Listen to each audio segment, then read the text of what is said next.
Saya lihat posisi rebalancing hedge fund memberikan satu sinyal. Harga emas itu racing terus ke atas dan rally-nya seperti situasi kayak zaman perang. Bukan kita bicara di sini, bukan bicara defisit fiskal berapa, apakah pemerintah bisa mengatasi surat utang dan sebagainya. Pertanyaan utamanya adalah kira-kira ini ada kerusuhan nggak? Pak Prabowo ingat Korea Selatan, kejadiannya bukan karena kelas bawah tapi kelas menengah. Kelas menengah yang di PHK nggak bisa ngambil asuransi dan pensiun dan sebagainya. Nah, ini menurut saya sinyal yang nyata bahwa kita harus hati-hati terhadap persoalan kelas menengah yang tertekan. Waktu kemarin rupiah langsung ke 15.100, beberapa saat kemudian langsung naik ke atas. Itu salah satu contoh bahwa kita akhirnya menjadi surganya orang mengambil profit taking.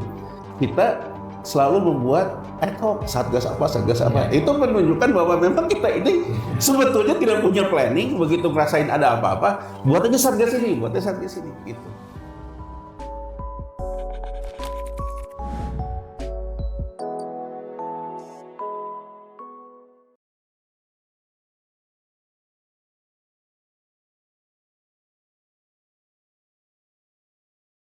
Sebenarnya sih ngelanjutin dari Mas Peter, Mas Wijaya ya. Pertama gini, kalau kita melihat bahwa persoalan 98 atau 9, ya tepatnya 96, 97 sama situasi hari ini ya jelas beda. Karena kan eksposurnya di 96, 97 itu lebih banyak ke sektor swasta. Ya. Tapi kalau dilihat sekarang sebetulnya tumpuannya negara ini di dunia ini sejak Amerika Serikat ngambil quantitative easing itu kan bergeser memang menjadi ke pasar surat utang pemerintah, gitu ya. Jadi ke pasar surat utang pemerintah sehingga faktor yang bisa dianggap oleh orang-orang capital market jadi doomsday skenario bukan lagi terkait dengan eksposur swasta, tapi terkait dengan pasar surat utang pemerintah. Ya, jadi saya ingin ngomong di tahun 2015 misalnya. Yang paling banyak eksposur di surat utang pemerintah gitu ya, hedge fund mengatakan bahwa tahun 2015 itu dia bilang ini eranya sorting bond. Jadi berbeda sekali dengan misalnya George Soros ketika dulu ngomong currency short. Jadi artinya mata uang yang di short oleh dia. Ya, tapi di tahun 2015 banyak hedge fund mengatakan sorting bond. Jadi yang di short adalah surat utang. Nah, kalau kita lihat Mas Awalil gitu ya, apa sih sebetulnya yang terjadi gitu? Yang terjadi itu menurut saya satu sisi, kalau kita lihat juga respon pemerintah, menurut saya pemerintahan Prabowo ini mix antara seorang Prabowo yang mungkin dalam dirinya ada sisi sosialis kiri gitu, tapi juga mendapatkan masukan dari yang kanan. Gitu ya, ini mix betul. Jadi dia sendiri menurut saya tidak selesai memformulasikan apa sebetulnya yang dia mau. Saya menduga dia mendapatkan input kalau lagi krisis ini ekspansif, gitu ya. Nah, ekspansif tentu kemudian banyak menggelontorkan program. Tapi ada yang satu kurang update. Kita bukan Amerika Serikat. Amerika Serikat itu ruling currency sejak menang Perang Dunia Kedua. Dengan Bretton Woods Agreement dan sebagainya. Jadi kalau dia juga misalnya mau nerbitin surat utang sampai berkali-kali lipat, ya dia memang karena ruling currency, demand terhadap US dollar yang juga besar gitu. Jadi artinya kan money printing dari proses itu bisa terjadi. Nah, saya menduga dia mendapatkan masukan ini nih. Walaupun saya dengar katanya bahwa Prabowo tipikal yang berbeda, tidak bisa banyak orang bicara, hanya orang-orang sedikit aja. Jadi dia tidak suka kelompok besar, sukanya kelompok kecil. Nah, saya menduga dia kemudian menganggap bahwa dengan ekspansif seperti itu kita akan bisa keluar dari geopolitik. Nah, kalau dilihat dari langkah pertamanya, bacaan saya sih memang ke sana. Pertama, ketika dia menang sebagai Pilpres, masih Menhan, yang dia datengin pertama kan sebetulnya Jepang. Ya, nah, kenapa Jepang? Karena Mas Awalil, kalau kita lihat, Jepang ini kan sebetulnya menopang uang beredar di Asia. Termasuk dia juga sekutunya Amerika Serikat ya, di SDR IMF. Jepang ini kan sudah menerapkan yang disebut dengan quantitative easing, the Fed. Jepang itu sebenarnya duluan. Dari tahun 70 begitu gitu, suku bunganya rendah, ya kan, menyerap surat utang pemerintahnya, kemudian uangnya keluar dari Jepang, gitu ya, masuk ke emerging country di sekitarnya. Nah, jadi kalau menurut saya, gitu ya, jadi faktornya itu dalam sisi geopolitik, menurut saya dia juga paham bahwa sebetulnya Indonesia untuk uang beredar lebih membutuhkan Jepang dibandingkan Amerika Serikat. Tapi kan dari perjalanan itu dia juga akan ke Cina dan juga ke Amerika Serikat. Ya, bahkan kalau menurut saya walaupun orang juga sedikit menyindir ketika dia mengatakan ya sedikit dalam telepon itu seolah-olah kayak nyari betul sama Trump gitu ya. Jadi menurut saya dia juga tahu gitu bahwa pemain isu terbesarnya tetap Amerika Serikat. Jadi menyambung yang dikatakan oleh Mas Peter, juga oleh Mas Wija, sebetulnya kalau saya ditanya, ini ada tekanan ekonomi? Ya. Apakah tekanan ekonomi akan jadi krisis? Tidak, sepanjang tidak ada isu besar yang memang memicunya. Jadi kalau saya lihat, tadi kan kalau dari Mas Wija, yang memicunya itu adalah dari pemerintah yang membuka lukanya sendiri. Sisi lain adalah ketidakmampuan pemerintah untuk mengatasi persepsi. Jadi kalau dari Mas Peter, Mas Wija tadi saya lihat persepsinya adalah persepsi investor. Tapi yang orang lihat juga adalah apakah pemerintahan Indonesia bisa membangun persepsi di masyarakatnya. Itu juga menurut saya yang sekarang menjadi hitungan paling banyak dari banyak hedge fund. Kenapa? Satu, diakui tidak diakui, konsolidasi di level elitnya betul bagus. Tapi ada beberapa yang sangat kontroversial dilihat oleh orang. Misalnya dari mulai putusan MK, kemudian dalam menciptakan undang-undang cepat dan sebagainya. Nah, banyak orang kalau nanya ke saya, itu kira-kira kelompok respon dari kelas menengahnya gimana ya? Nah, jadi dengan misalnya kemarin RUU TNI yang 1 minggu orang mulai bereaksi, itu orang akan berhitung, Mas Walil.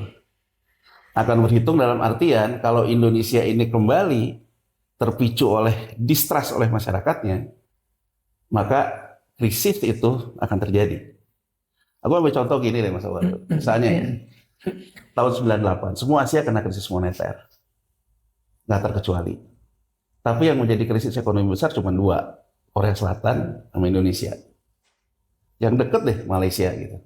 Malaysia walaupun Mahathir protes sama Soros karena segala macam, tapi dia nggak krisis ekonomi besar. Kenapa? Karena nggak ada krisis sosial politik. Ya kan? Indonesia sama Korea Selatan ada krisis sosial politik. Nah, jadi kalau menurut saya, Prabowo meyakini mungkin tahun 98 mungkin menurut dia problemnya adalah sesama elitnya berantem. Karena kalau elit berantem, elit ngebiayain demo lah, ngebiayain segala macam. Jadi langkahnya terakhir-terakhir ini kan kalau saya lihat kan konsolidasi elit, konsolidasi pengusaha besar, dia menutup ruang, tidak ada orang yang berbeda. Kalau di situ berbeda, kita selesaikanlah di sini. Jadi intinya tidak ada yang membiayai demo lah. Jadi menurut saya, mohon maaf gitu ya, Pak Presiden ini masih berpikir dengan cara lama. Dengan cara lama bahwa seolah-olah bahwa relasi antara patron dengan gerakan itu terpatron betul. Padahal sekarang beda betul menurut saya. Ada media sosial, ada kemudian kelompok kelas menengah kita yang berbeda, persepsinya juga berbeda gitu. Nah, ini pun menurut saya setelah ada respon, dia merespon lagi. Akan melakukan patroli di cyber yang menciptakan distrust kepada pemerintah di medsos, akan ini yang Menhan.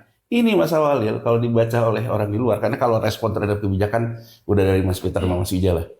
Tapi kalau investor ngeliat kayak gini, ini rusuh nggak ya Indonesia? Ya kan? Nah, sekarang kita lihat gitu, di mana kita ngelihat sebetulnya investor ngelihat situasi ini. Di Maret ini Mas Walil, Maret itu memang periode biasa melakukan rebalancing dari portofolio dari hedge fund. Biasa. Tapi biasanya tuh range-nya tuh terukur lah. Nah sekarang kenapa range-nya tuh melebar? Satu, secara geopolitik emang Trump. Tapi harus disadari, mungkin emang Amerika memang menginginkan melebar.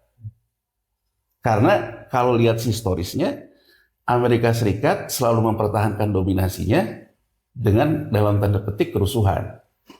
Misal ya, 1980, krisis surat utang gagal bayarnya di Meksiko, Argentina. Amerika kan setelah itu memicu perang Taub juga antara Iran dan Irak. Jadi selalu begitu dia menstabilkan ekonominya. Jadi selalu menstabilkan ekonominya dengan yang sifatnya isu-isu besar yang diambil. Mas Awalil, kalau kita sekarang mau pakai logik aja deh.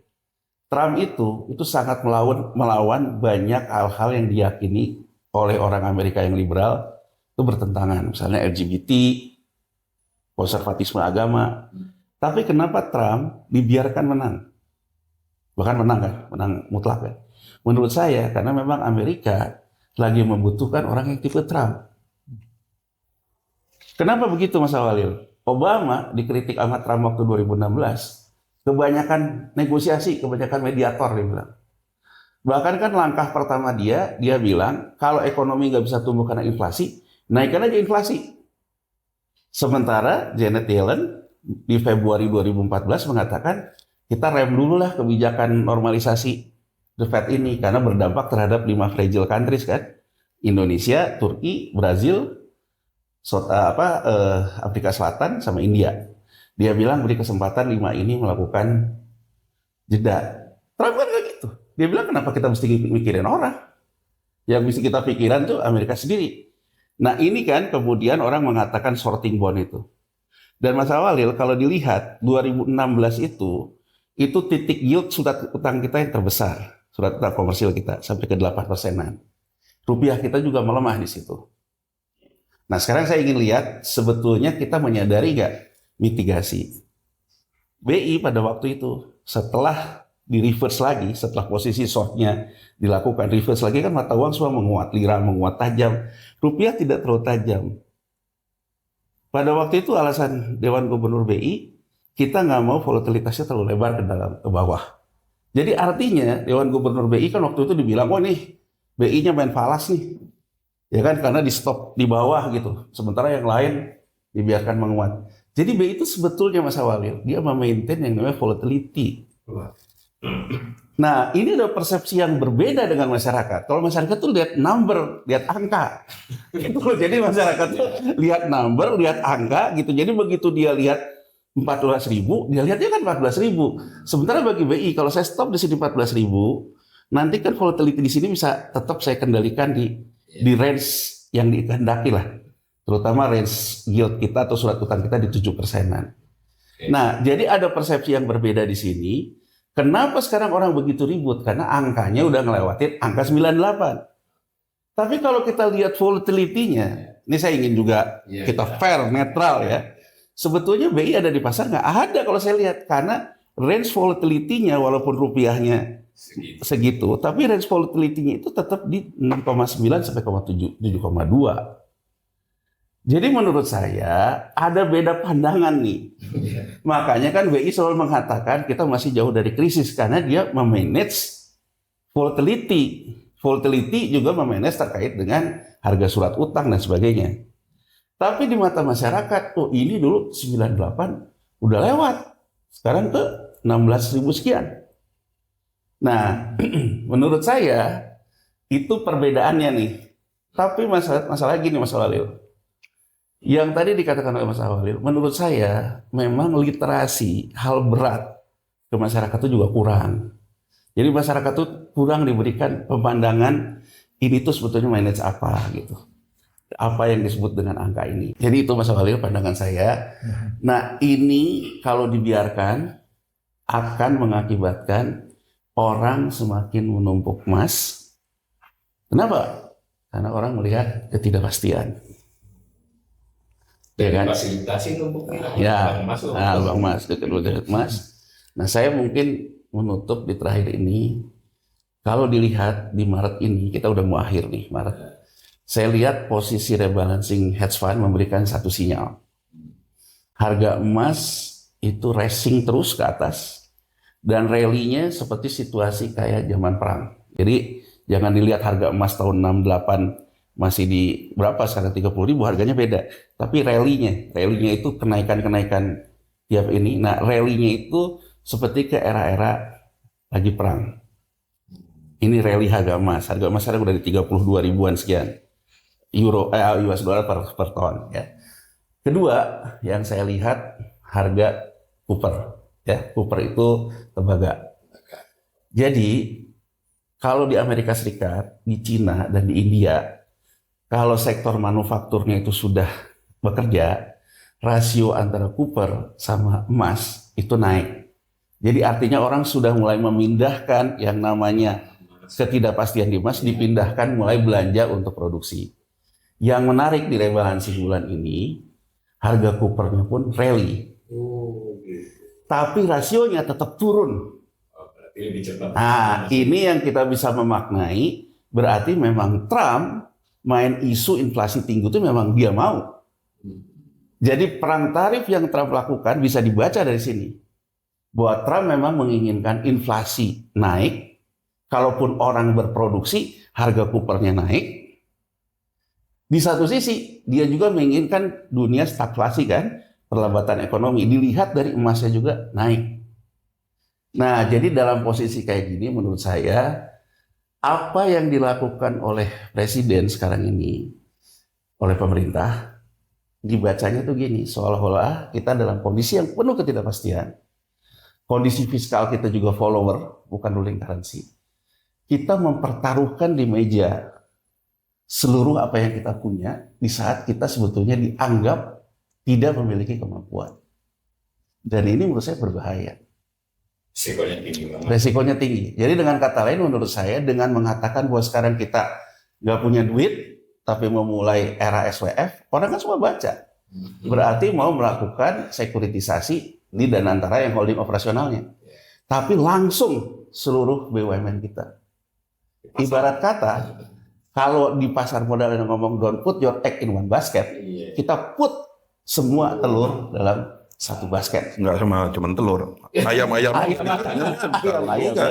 Jadi menurut saya melalui ini mungkin kita berbicara ya kepada Presiden, tolong dunia ini penuh tidak pasti, jangankan negara gitu, masyarakat aja sekarang banyak yang tidak pede, ada yang sifat emas segala macam.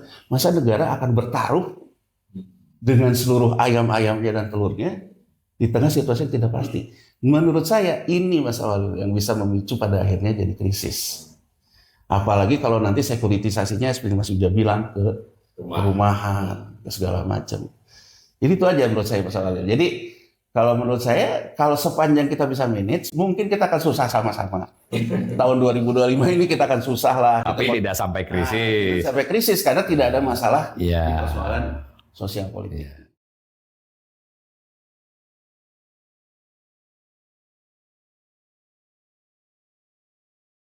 Ya gini, kalau tadi Mas Peter juga bilang ketemu ya, saya kemarin hampir setengah harian ada satu grup besar lah. Dia mau ketemu, ya diskusi lah. Tapi yang menarik yang dibawa manajemennya adalah orang-orang dari security and risk. Nah, security bukan satpam nih. Security itu kalau yang gede-gede kan dia melihat bahwa dampak ketidakamanan itu akan mengakibatkan risiko usaha. Yang menarik adalah pertanyaan pertama dia adalah bukan kita bicara di sini, bukan bicara defisit fiskal berapa, ya kan, kemudian apakah pemerintah bisa mengatasi persoalan surat utang dan sebagainya. Pertanyaan pertamanya adalah kira-kira ini ada kerusuhan nggak? Jadi artinya menurut saya, terlepas bahwa ini grup besar ini juga mengalami krisis ya dengan segala macam dinamikanya ya. Menurut saya kita ini kan sebetulnya berada dalam satu kelompok atas, kelompok pengusaha yang udah mature ini yang juga mengalami krisis 98. Dia pun tahu gitu tensinya akan seperti apa. Mereka punya pengalaman. Nah, mereka punya pengalaman gitu. Dalam pengalaman itu menurut saya mereka juga tahu mesti ngapain. Dua pertanyaan yang menonjol. Satu adalah apakah akan kemungkinan kerusuhan. Kedua, kira-kira demo ini ada yang bayar nggak? Ini pertanyaan, saya nggak usah sebutin grupnya. Jadi artinya pertanyaannya adalah kira-kira demo ini ada yang bayar nggak? Dan saya tanya balik, kalau menurut Anda, kira-kira apakah semua pengusaha besar bersatu? Ya kan? Ya. Dalam diskusi itu kemudian saya sebutin satu nama yang nggak pernah ada. Nggak usah sebut di sini. Temulah satu nama. Saya bilang, kenapa dia nggak ada? Gitu kan? Kenapa dia nggak ada? Ya muncullah kan persoalan. Katanya dia ribut sama si ini, ribut sama ini. Tapi ada satu keyakinan. Tapi kan kalau orang kaya ribut biasa, saling tarik, akhirnya ujung-ujungnya ketemu di tengah, win-win. Sisi lain, kalau tadi Mas Peter mengatakan ada pengusaha pendukung pemerintah, dia juga mungkin pendukung pemerintah nih yang nggak ada nih gitu kan. Tapi kan dia tidak mampu apa-apa kalau dia dikeroyok gitu. Asumsinya kan balik lagi, betul dia tidak mampu apa-apa, tapi dia punya uang. Ini loh pikiran pengusaha kan gitu aja Mas Awali. Pikiran pengusaha itu kan tidak terlalu rumit gitu, tidak terlalu rumit kayak kita menganggap apa gitu. Betul dia nggak punya kemampuan apa-apa, tapi kan dia punya uang. Kalau dia punya uang, kalau dia nggak terima, kira-kira ini membesar nggak? Jadi asumsi saya dari diskusi itu satu, asumsinya adalah kalau terjadi perpecahan di antara pengusaha, ada yang nggak terima, ini bisa meletus. Nah ini menurut saya berbeda betul dengan ketika dulu 98. Kalau 98 kan orang ngomong diserang George Soros nih segala macam.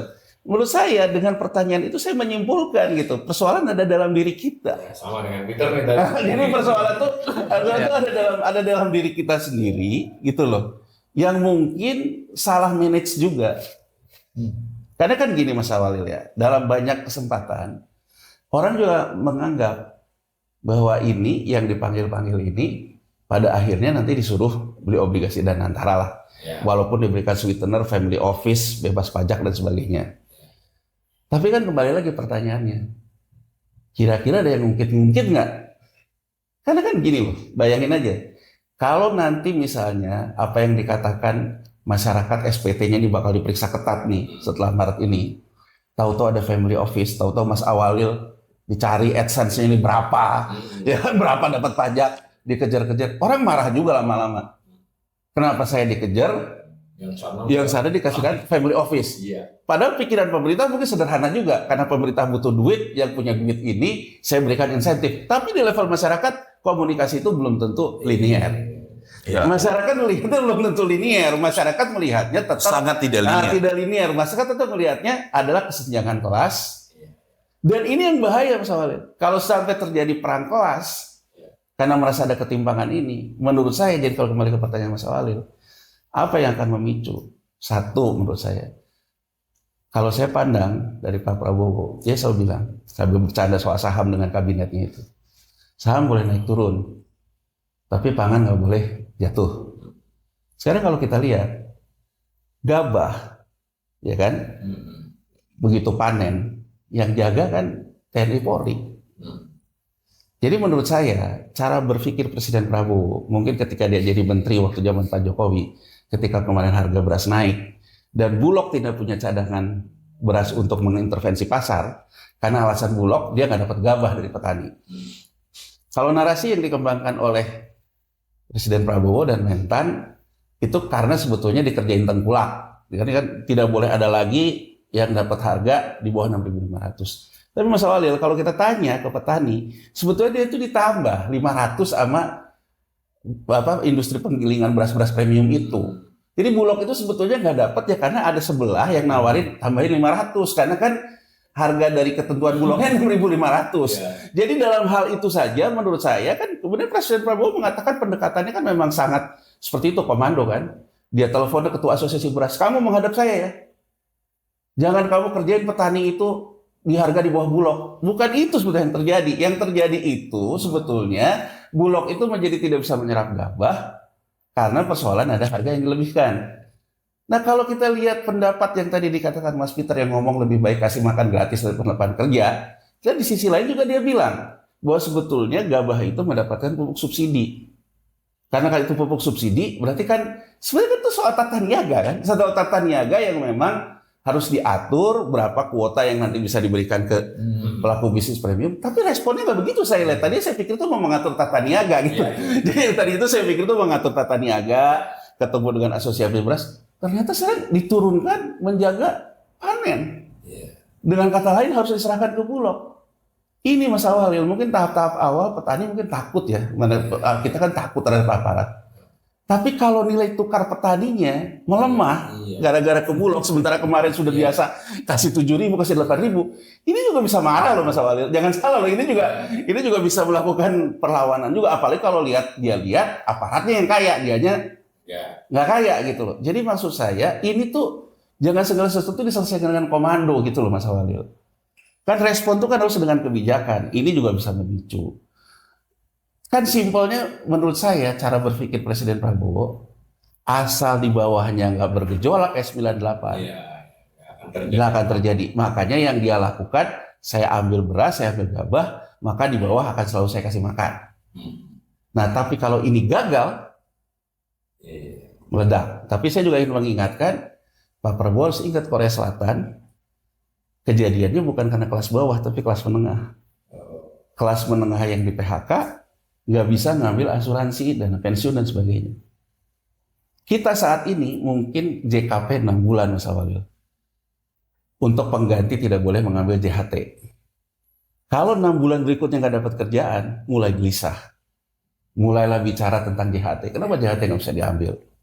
Sementara kalau JHT diambil, mengakibatkan insolvensi di BPJS Ketenagakerjaan, ke surat utang negara kita. Jadi saya mengatakan yang harus dimitigasi sekali yang paling pokok adalah kelompok menengah ini jangan sampai dia frustasi. Ya, jangan sampai dia frustasi, ya kan? Dan kemudian kelompok bawahnya asumsi pendekatan semua dengan konsep teritorial tidak sepenuhnya menurut saya bisa berhasil. Jadi menurut saya ya responnya harus kembali ke soal tata niaga dan mengatur bagaimana keseimbangan equilibrium pekerjaan. Itu aja sih. Ya. Kalau enggak ya kita akan mengalami yang sama gitu.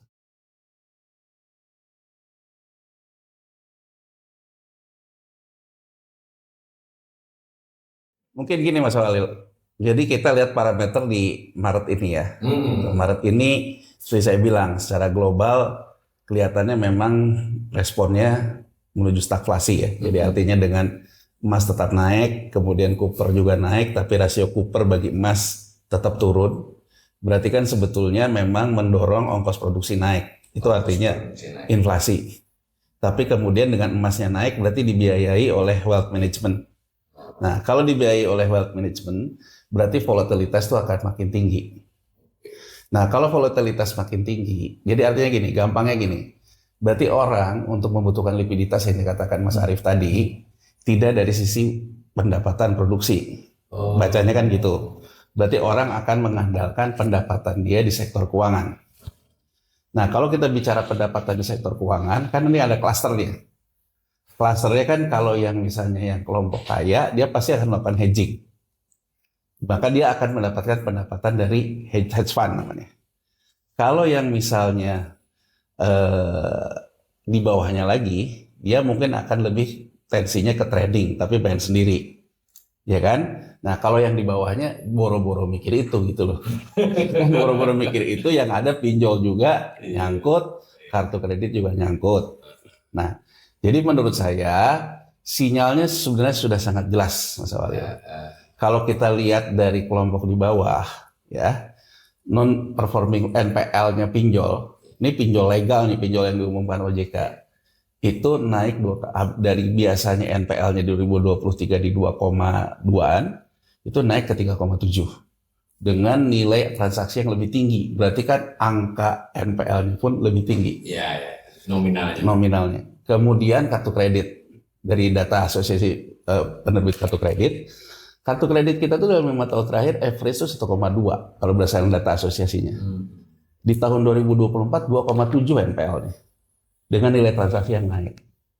Nah jadi Mas Awalil, saya ingin mengatakan satu sisi fenomena makan tabungan, sisi lain membiayai konsumsi misalnya pakai kartu kredit juga ruangnya udah nggak ada. Kan kalau dia udah nggak bisa bayar minimalnya ya udah mati kartu kreditnya. Gitu juga yang pinjol. Nah ini menurut saya sinyal yang nyata bahwa kita harus hati-hati terhadap persoalan kelas menengah yang tertekan dan juga kelas bawah yang tertekan. Nah sekarang yang ingin saya katakan, mungkin di kelas menengah ada juga yang mendapatkan pendapatan dari saham. Makanya kan orang begitu sahamnya naik sedikit, turun sedikit, ramainya minta ampun. kan gitu. Nah, Karena banyak yang retail sudah ya. banyak yang retail. Nah, sekarang saya ingin ke yang atasnya. Di 2023 rata-rata pendapatan hedge fund statistiknya itu 5,7 Mas Awalil persen. Di 2024 10,7, 2 kali lipat naik. Jadi bahkan beritanya di Reuters mengatakan artinya semakin tidak pasti hedge fund semakin memberikan return tambah besar. Nah, di 10,4 itu di berita Reuters maupun Bloomberg mengatakan bahwa ada beberapa hedge fund bahkan 50% lebih returnnya. Nah, yang menarik misalnya punyanya Ray Dalio ini, Bridgewater, ya kan, Bridgewater Association, dia 35%. Ya, 30. Nah, setelah saya lihat di Amerika Serikat sendiri, dia mengambil instrumen exchange trading fund yang dikeluarkan. Jadi kalau di Amerika orang nerbitin reksadana, tapi reksadananya sendiri bisa disekuritisasi. Amerika kan udah begitu modelnya. Jadi Goldman Sachs mengeluarkan reksadana di ETF kan, namanya SPY. Nah SPY ini sendiri kalau kita lihat di dashboardnya Dewan Gubernur The Fed dipantau karena dia menghedging US dollar. Nah Ray Dalio Bridgewater itu memegang di Amerika portofolio terbesarnya SPY. Di Cina dia menghedging yuan. Dan bahkan pendapatan terbesarnya kalau menurut Bloomberg akibat diversifikasi dia dengan mengakumulasi aset di Cina dan rest Asia. Berarti kan kita masuk rest Asia. Angkanya 35%. Poin saya cuma mengatakan satu, Ray Dalio pasti ada nasabahnya. Dan mungkin nasabahnya salah satunya orang kaya di Indonesia, makanya dia sangat dipromosikan sekali kan. Kan kalau nggak mungkin nggak ada yang pasti kan ada yang ngeret ya, ada yang ngajak kan gitu, yang ngajak itu kan pasti kalau nggak nasabahnya atau pernah dapat apa dari dia. Artinya kan saya ingin menggambarkan kalaupun misalnya krisis mereka sudah hedging itu dan dia menambah alokasi emas dan sebagainya, mungkin bagi orang kaya krisis berkah. Bisa gini loh, saya ingin mengatakan bedakan antara orang kaya sebagai pemegang saham dan perusahaannya. Dianya mungkin sudah melakukan hedging segala macam. Perusahaannya mungkin kena dampak ekonomi. Mungkin dengan adanya krisis malah peluang buat dia hapus buku kredit lah, hapus buku segala macam. Jadi maksud saya ingin mengatakan kita memahami Trump. Mungkin Trump memang ingin krisis karena memang negara sebesar dia yang dominan. Kalau krisis dia pulih. Begitu juga kita melihat orang kaya mungkin ya. Orang kaya juga mungkin mengharapkan krisis. Dengan krisis hutang perusahaannya bisa dihapus bukukan. Aset-aset keuangan dia bisa naik.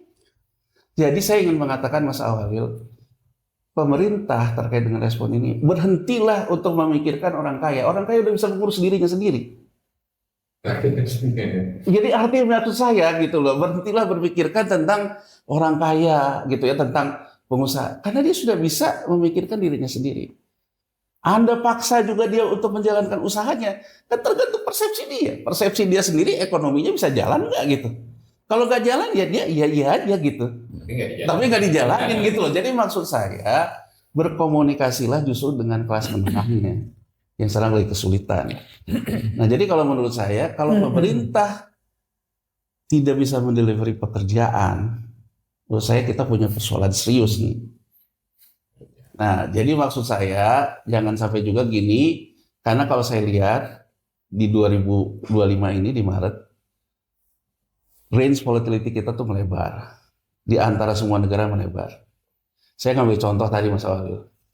Kalau sekarang saya mainnya di SPY di Amerika Serikat aja, saya nggak mungkin dapat sampai 35%. Dapat tinggal 10% lah paling. Di rata-ratanya aja. Artinya saya bisa melebar sampai 50%. Ketika saya masuk ke negara yang memang resikonya besar. Kan high risk high return. Nah kalau dilihat seperti itu, sekarang ini volatility kita begitu melebarnya, artinya kita dalam potret itu, kita dianggap oleh hedge fund negara yang bisa memberikan return besar. Jangan GR. Kalau negara bisa memberikan return besar secara portofolio, berarti kita dianggap negara yang beresiko terbesar.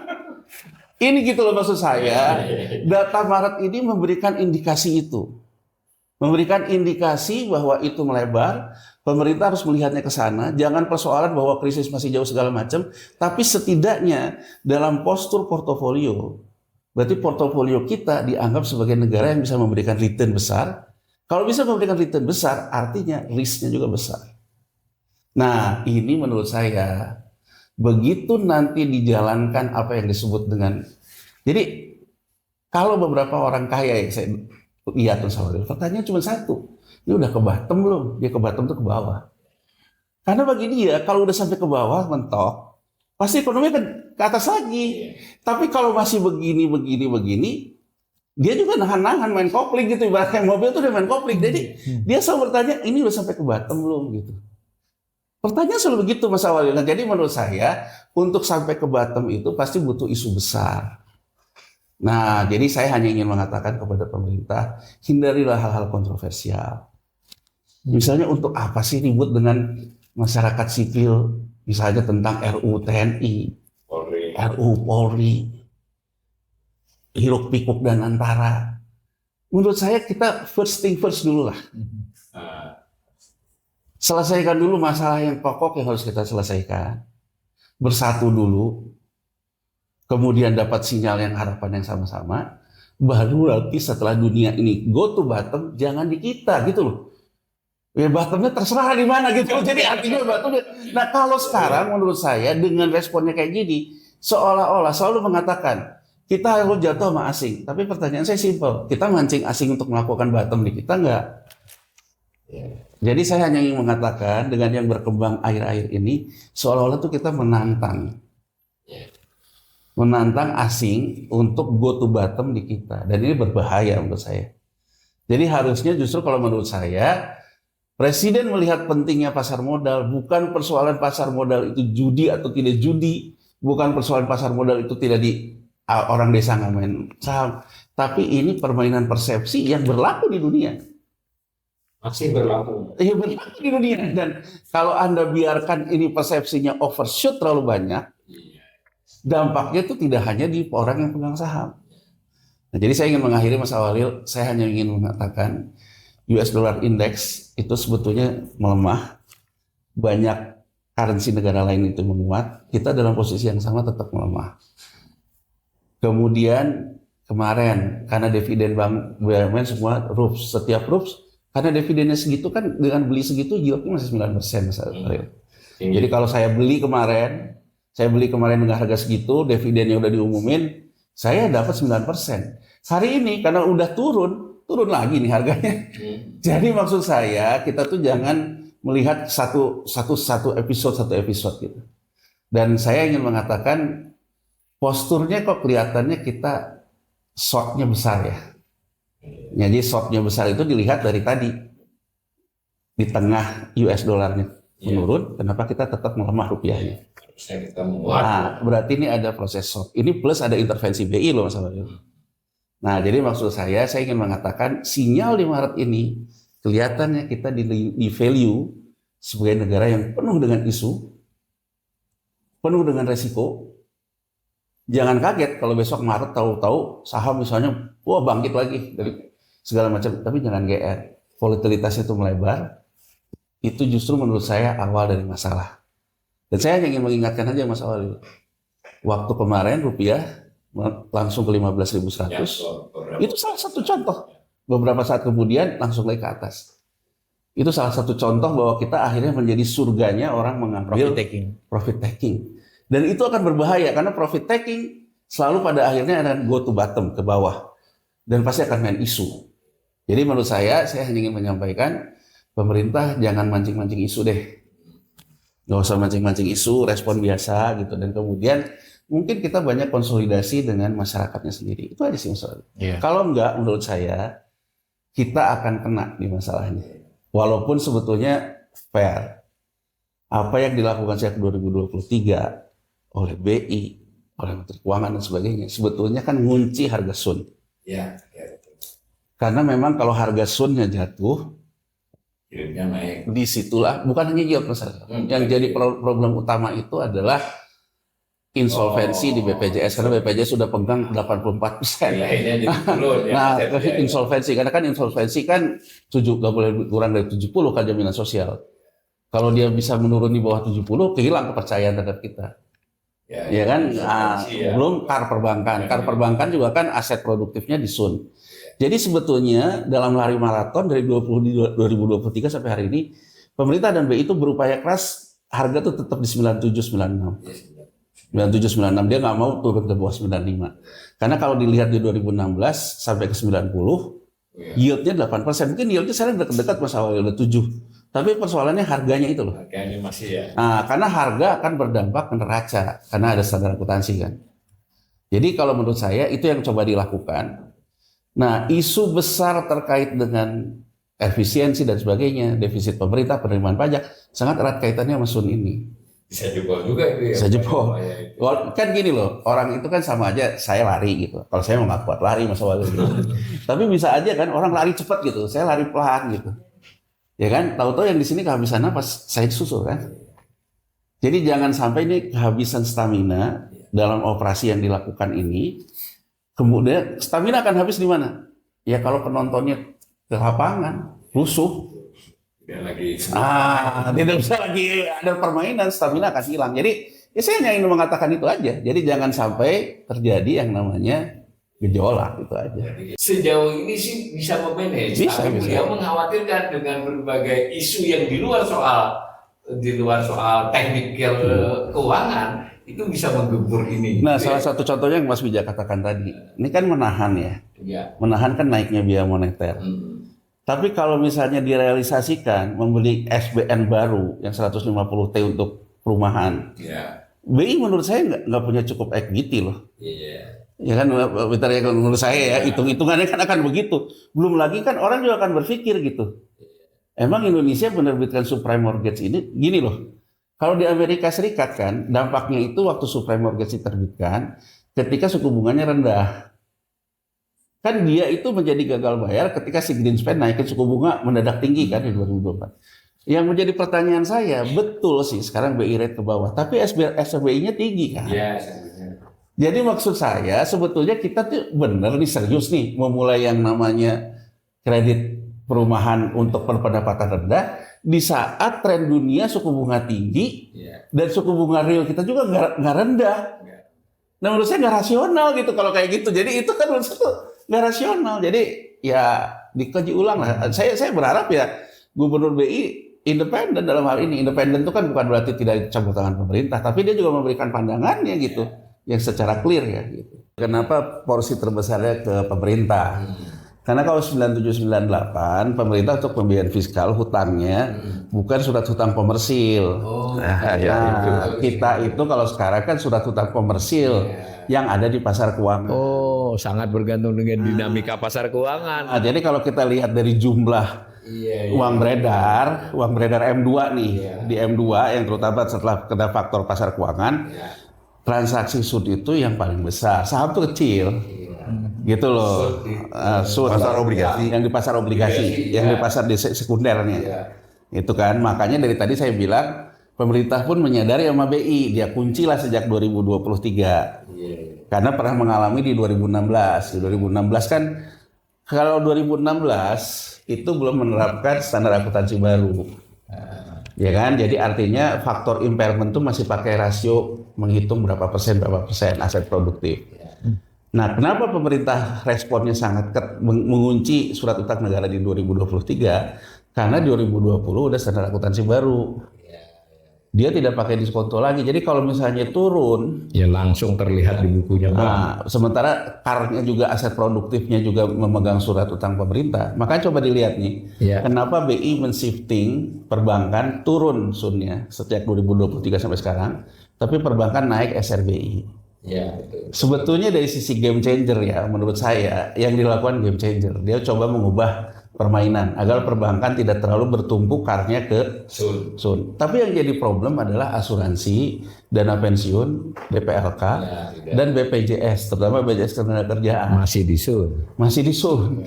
Dan kalau dia ditukar ke SRBI, dia kan bukan pelaku operasi moneter. Iya, nggak boleh. Nggak boleh. Jadi maksud saya sejauh ini juga coba ditahan terus kan. Iya, SRBI jangka pendek lagi. Jangka pendek. Jadi kenapa berbeda dengan 9798? Karena persoalannya kalau 9798 yang masuk pasar keuangan itu sektor korporasi. Pemerintah masih lun ya. Nah, makanya si Paul Singer kan bilang di 2015 bahwa sekarang ini era sorting bond, era sorting nge-sort surat utang pemerintah. Nah kalau kita lihat ini kan hampir mirip dengan kejadian di Meksiko sama Argentina. Meksiko Argentina 1980 karena surat utang komersil kan. Oh, gitu ya. Jadi sebetulnya ada hitung-hitungan ini pemerintah Indonesia bisa default nggak? Kalau ditanya gitu, surat utang itu instrumen yang paling aman, nggak mungkin default. Tapi ada nggak cerita default? Ya ada, Meksiko sama Argentina. Nah terus kan orang ngeliatnya gini, pemerintah kita ada kemungkinan default nggak? Kalau melihat defisit kemarin dengan penerimaannya turun, kemudian belanjanya naik, gitu ya. Kan coba kita lihat berita-berita majalah media asing menyorotinya. Bahasanya mungkin lebih keras dari kita, nggak literasi lagi. Bahasanya kan dia menganggap respon pemerintah kita tuh lemah di saat penerimaan turun, ngegejot belanja terus. Padahal punya hutang jatuh tempo yang meningkat. Itu kan kalau media-media asing sering nyorotinya ke sana. Jadi memang kenapa porsinya trust kepada pemerintah karena memang menurut saya di sini permainannya. Jadi memang trust itu harus dibentuk. Jadi salah satu trust yang harus dibentuk, pemerintah tuh harus memberikan confidence hutang jatuh tempo yang meningkat ini bisa diselesaikan. Bunga dibayar. Kan kalau enggak kan orang juga akan ngelihatnya kok kayaknya nganggap sepele gitu.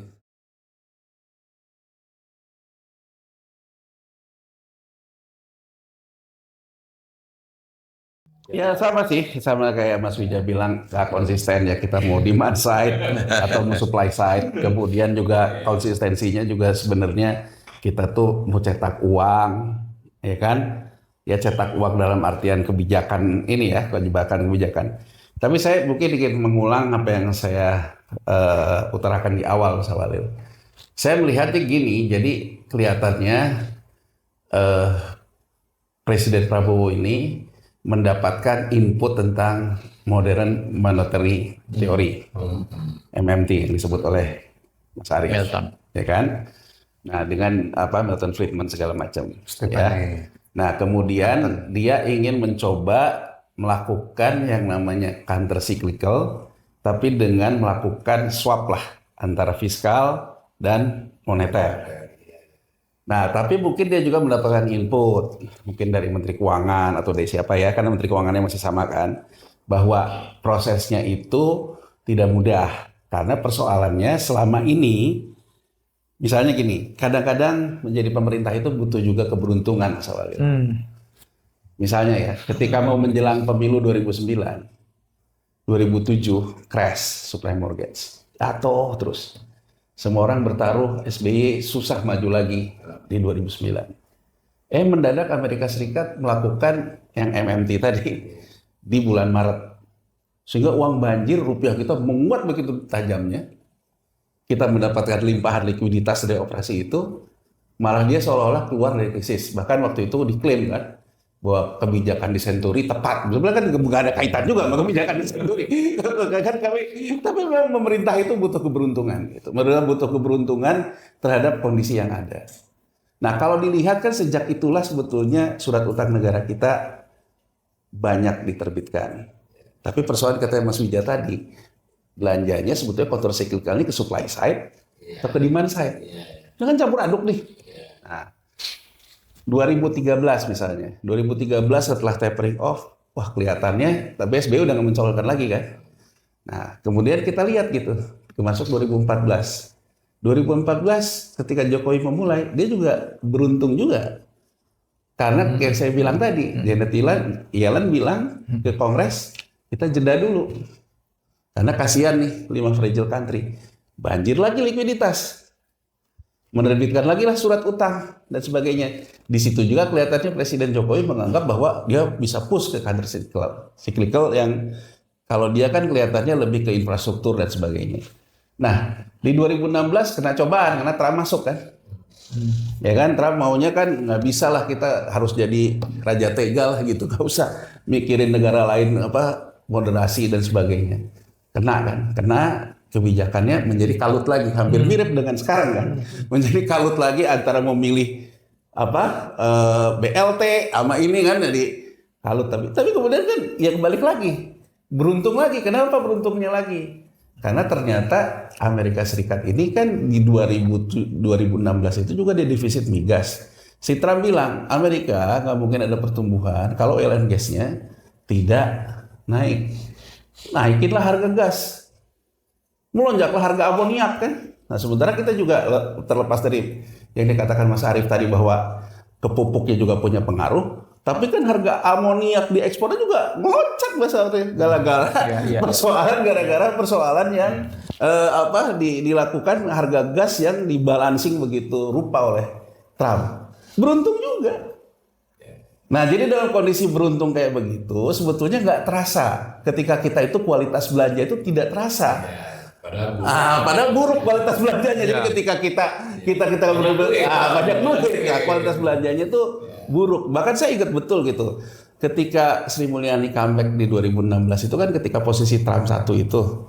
Karena Menteri Keuangan sebelumnya dianggap tidak bisa menjaga disiplin belanja. Dibawalah Sri Mulyani yang dianggap punya kredibilitas disiplin belanja. Tapi kalau kita bicara hari ini, kita juga bisa mempertanyakan berarti Bu Sri Mulyani juga gak disiplin amat juga gitu. Jadi artinya, jadi katanya faktor keberuntungan. Tapi naasnya dia juga mengalami situasi yang tidak beruntung juga gitu loh. Dalam artian kan situasi yang tidak beruntung dalam artian berarti kan kualitas belanja dia nggak konservatif juga. Berarti belanja yang tidak meningkatkan yang kata Mas Wija tadi. Kalau belanja itu ke infrastruktur kan ada hitungannya meningkatkan tax tadi ke sisi supply-nya, ICOR-nya dan sebagainya. Nah, menurut saya cara ini masih dipikirin oleh Presiden Prabowo di tengah situasi yang berubah. Di tengah orang nih, terutama menurut saya sebetulnya kita selalu membicarakan kita betul sangat tergantung dengan Cina terkait dengan ekspor impor. Sangat tergantung dengan Amerika Serikat terkait dengan situasi likuiditas moneter. Tapi orang lupa gitu, sebetulnya ada faktor Jepang. Misalnya saya ambil contoh. Senin kemarin, sebenarnya bukan hanya bursa kita yang melemah, seluruh bursa di Asia. Karena di jam itu, Gubernur BOJ baru memberikan testimoni di parlemen.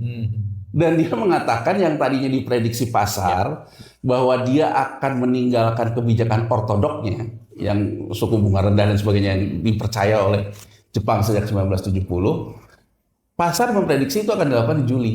Tapi statementnya Ueda mengatakan tidak begitu. Dia bilang akan segera dilakukan meskipun resikonya dia rugi dalam pelepasan surat utang. Itu kan artinya orang melihat bahwa Asia akan mengalami kekeringan likuiditas karena Jepang akan menaikkan suku bunga. Nah, fakta ini menurut saya mungkin dibaca. Artinya, oh kita nggak bisa lagi mengandalkan lewat APBN, penerbitan SUN dan sebagainya. Nah, mungkin muncullah ide nih, kalau bisa menggunakan uang di luar APBN bisa nggak? Bisa sekuritisasi BUMN, ya kan dipakai di luar APBN. Nah, kalau bicara BUMN satu-satu mungkin kan kecil angkanya, digedein nih, bareng-bareng. Tapi kan menurut saya kepada siapa kita akan mentransaksikannya? Kalau dengan prinsip dengan uang beredar yang dipengaruhi oleh bank sentral, 4 bank sentral utama kontraksi kebijakannya, nggak ada uang likuiditas. Nah, menurut saya mulailah berpikir uang domestik. Uang domestik ini adanya di mana? Di pengusaha yang gede-gede ini. Nah, mulailah muncul kan, oh orang ini semua punya masalah hukum. Kan ini kalau kita lihat begitu nih, cara berpikirnya. Orang semua ini punya masalah hukum gitu kan, punya masalah hukum, mulai dikerjain segala macam. Nah, sekarang kenapa ada ketidaknyamanan juga? Karena biasanya swasta itu misalnya disuruh untuk membantu pemerintah, tapi kan dia juga pedagang mana mau rugi kan? Ibaratnya apa untungnya? Nanti kan fiskalnya ke supply side kan. Kalau sekarang kan dia disuruh membeli, kemudian dia ditekan kan. Itu kan yang menyebutkan ketidaknyamanan. Mungkin yang seperti Mas Peter utamakan di awal tadi.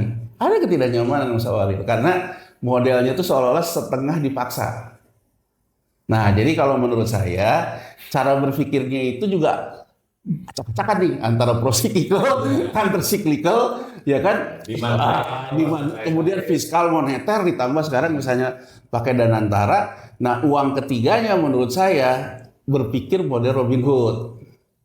Gitu loh. Ngambillah yang si kaya tapi bukan dengan instrumen yang benar. pakai pajak kayak Republikan tadi naik pajak, enggak. Jadi yang saya lihat itu adalah yang susah kita bahas di permukaan, tapi kita mesti bahas juga. Mesti bahas juga bahwa sebetulnya kebijakannya itu bukan dengan meningkatkan pajak orang kaya, bukan, tapi memaksa orang kaya ini membeli sekuritas yang diterbitkan oleh Danantara. Tapi kemudian kan ini akan kembali lagi ke persoalan klasik kita. Memang Danantara nanti belanjanya itu untuk counter cyclical atau untuk pro cyclical, ini pun nggak jelas kan gitu. Jadi artinya ini kan bisa juga menambah cerita lama. Jadi ini apa? The same wine in the old wine in the different bottle gitu.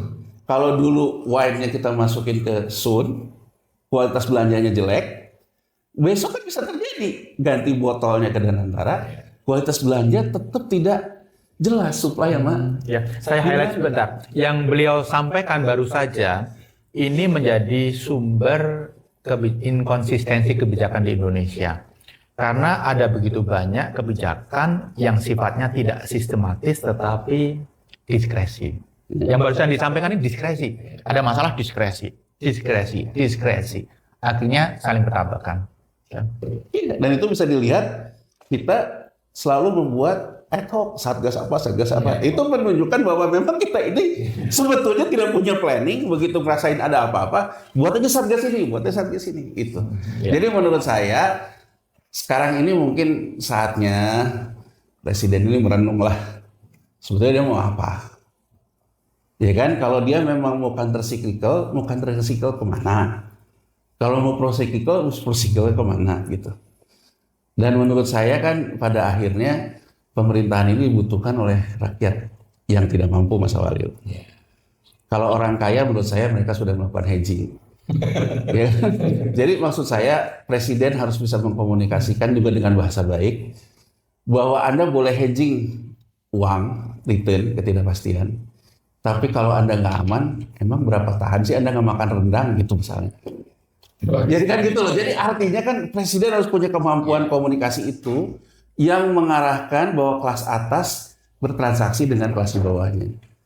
Jadi menurut saya counter cyclicalnya harus ke arah sana. Bahwa itu sumber uangnya mau pakai pajak kek, mau pakai obligasi Danantara kek, tapi kan firm bahwa itu terkait dengan transaksi antar kelas. Yang win-win, jangan ada yang merasa orang terpaksa. Karena diinjak kakinya gitu loh. Kalau enggak kamu saya tangkap gitu misalkan. Itu kan nggak win-win gitu, malah menambah masalah baru gitu aja sih masalahnya.